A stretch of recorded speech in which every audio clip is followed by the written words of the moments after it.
वसई का वो काला साया। गाइस, आज मैं आपके सामने एक ऐसी कहानी लेकर आया हूँ जो सुनते सुनते आपकी रूह कंपा देगी। ये कोई बनाई हुई कहानी नहीं है, ये किसी फिल्म का सीन नहीं है। यह एक असली परिवार की असली कहानी है जो आज तक एक अनसुलझी गुत्थी बनकर रह गई है। और जो चीज इसे और भी ज्यादा डरावना बनाती है वो ये है कि इस कहानी का अंत आज तक नहीं हुआ। जो हुआ था उसका असर आज भी जारी है। तो चलिए शुरू करते हैं। साल था 2004। मुंबई के पास एक इलाका है जिसका नाम है वसई। उस वक्त वसई इतना डेवलप नहीं हुआ था। कच्ची सड़कें, छोटे छोटे घर और रात होते ही चारों तरफ बस एक गहरा भारी सा अंधेरा। उसी वसई में रहते थे राजेश और स्मिता, एक साधारण खुशहाल जोड़ा। और उस वक्त उनकी खुशी दोगुनी थी क्योंकि स्मिता प्रेग्नेंट थी। घर में हर तरफ बस एक ही उमंग थी, होने वाले बच्चे की। लेकिन किसी को नहीं पता था कि खुशी के इन्हीं दिनों में एक ऐसी रात आने वाली है जो इस घर की हंसी हमेशा के लिए छीन लेगी। मई का महीना था। एक रात खाना खाने के बाद राजेश और स्मिता ने सोचा थोड़ा बाहर घूम आते हैं। स्मिता काफी दिनों से घर में बंद थी, तो राजेश ने कहा चलो आज एरिया का एक चक्कर लगाते हैं। रात के करीब 10 बजे थे। बाहर की सड़कें सुनसान थी, कुछ दुकानें बंद हो चुकी थी, बस टिमटिमाती हुई रोशनी थी और हवा में एक अजीब सी खामोशी। कुछ कदम चलने के बाद उन्हें दिखा एक पुराना बंगला। दीवारें टूटी हुई, दरवाजे उखड़े हुए, चारों तरफ घनी झाड़ियां। वो बंगला कब से बंद था, कोई नहीं जानता था। मोहल्ले के लोग उधर से गुजरने से भी कतराते थे। स्मिता उस बंगले को देखती रही। उसे अजीब सा लग रहा था, जैसे कोई उसे अंदर से खींच रहा हो। राजेश ने उसका हाथ थामा और कहा चलो यहां से। और जैसे ही वो आगे बढ़े, स्मिता एक पेड़ के ठीक नीचे से गुजर गई। एक पुराना घना काला सा पेड़ जिसकी जड़ें जमीन से बाहर निकली हुई थी, जैसे किसी ने उन्हें जबरदस्ती उखाड़ा हो। उस पल राजेश को कुछ महसूस हुआ, एक अजीब सी ठंड, एक अजीब सा एहसास। लेकिन उसने सोचा शायद रात की हवा है, और वो दोनों घर लौट आए।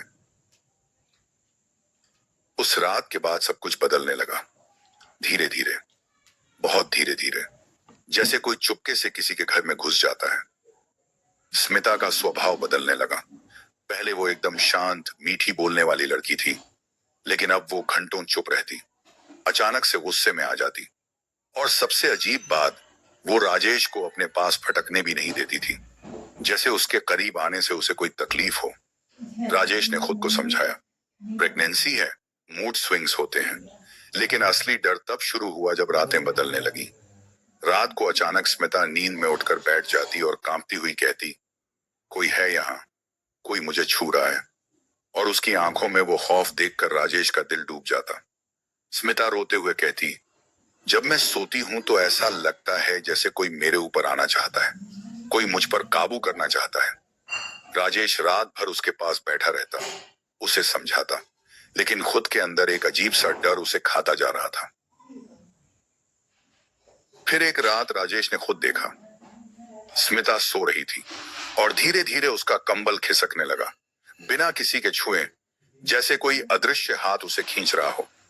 पहली बार हुआ तो राजेश ने नजरअंदाज किया, दूसरी बार हुआ तो वो सतर्क हो गया, तीसरी बार हुआ तो उसके माथे पर पसीना आ गया। उसने तय किया आज रात वो स्मिता का हाथ पकड़कर सोएगा, ताकि अगर कुछ भी हो उसे तुरंत पता चले। रात के करीब 2 बजे राजेश ने धीरे से स्मिता का हाथ थामा और आंखें बंद कर लीं। लेकिन कुछ ही पलों में स्मिता ने इतनी जोर से राजेश को धक्का दिया कि वो बिस्तर से गिरते गिरते बचा। राजेश हड़बड़ाकर उठा और जो उसने देखा वो उसे आज तक नहीं भूला।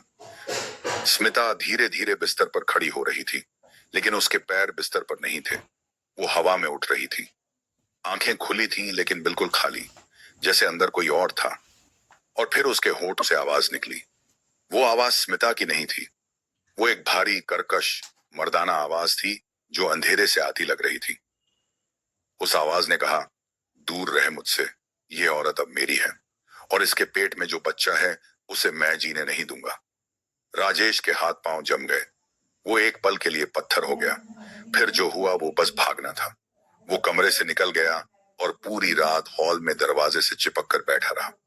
आंखें बंद नहीं हुई उस रात। सुबह हुई।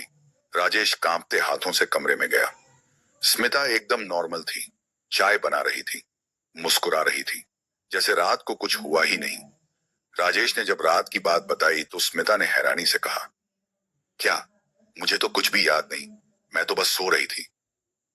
और तब राजेश को पहली बार यकीन हो गया, यह स्मिता नहीं थी। उस रात जो बोला वो कोई और था, कोई जो स्मिता के अंदर था। राजेश ने स्मिता के घर फोन किया और सब कुछ बता दिया। सब चुप रहे। किसी ने कहा नींद का असर है, किसी ने कहा प्रेगनेंसी का तनाव है, लेकिन एक आवाज अलग थी, स्मिता की माँ। उन्होंने धीमी आवाज में कहा, बेटा, आज रात स्मिता के तकिए के नीचे एक नींबू रख देना। सुबह देखना, अगर काला पड़ गया या रंग बदल गया तो हमें फोन करना। फिर बात सिर्फ बीमारी की नहीं होगी। राजेश को यह अजीब लगा, लेकिन और कोई रास्ता भी नहीं था। रात को 11 बजे जब स्मिता सो गई, राजेश ने चुपके से एक नींबू उसके तकिए के नीचे रख दिया। फिर वो बैठकर इंतजार करने लगा। रात के ठीक 3 बजे स्मिता नींद में ही बैठ गई और उसके होंठ हिलने लगे। वही आवाज, वही भारीपन। तुम्हें लगा मुझे नहीं पता चलेगा? और स्मिता ने तकिए के नीचे हाथ डाला, नींबू निकाला और उसे अपनी मुट्ठी में इतनी जोर से दबाया कि वो फट गया। फिर वो आवाज बोली, जो भी मेरे खिलाफ करोगे उसका उसका अंजाम बहुत बुरा होगा। और स्मिता वही वापस लेट गई। राजेश की सांसें रुक सी गई थीं। सुबह होते ही स्मिता की माँ और मामा वसई पहुंच गए। उसी दिन एक तांत्रिक को बुलाया गया जो इलाके में जाने माने थे। एक मौलवी भी आए। तांत्रिक ने घर में कदम रखते ही एक पल के लिए आंखें बंद कर ली, जैसे हवा को सूंघ रहे हों। फिर बोले, यहाँ कोई और भी है, बहुत पुरानी आत्मा है, भटकती हुई, और यह इस लड़की को छोड़ना नहीं चाहती। रात को रिचुअल शुरू हुए, मंत्र पढ़े गए, हवन की सुगंध पूरे घर में फैली। मौलवी साहब दुआ में लगे थे। जैसे जैसे पूजा तेज हुई, स्मिता चीखने लगी, उसका बदन कांपने लगा। राजेश और उसके मामा ने मुश्किल से उसे थामा। फिर स्मिता ने सर उठाया, सीधा तांत्रिक की आंखों में देखा, और वो आवाज एक बार फिर गूंजी, इसे छोड़ो, ये मेरी है, मुझे ये औरत बहुत पसंद है। तांत्रिक ने मंत्र और तेज कर दिए। गंगा जल छिड़का। स्मिता कभी हंसती, कभी रोती, कभी अजीब आवाजें निकालती रही। और फिर एक जोर की चीख, और स्मिता बेहोश होकर गिर पड़ी।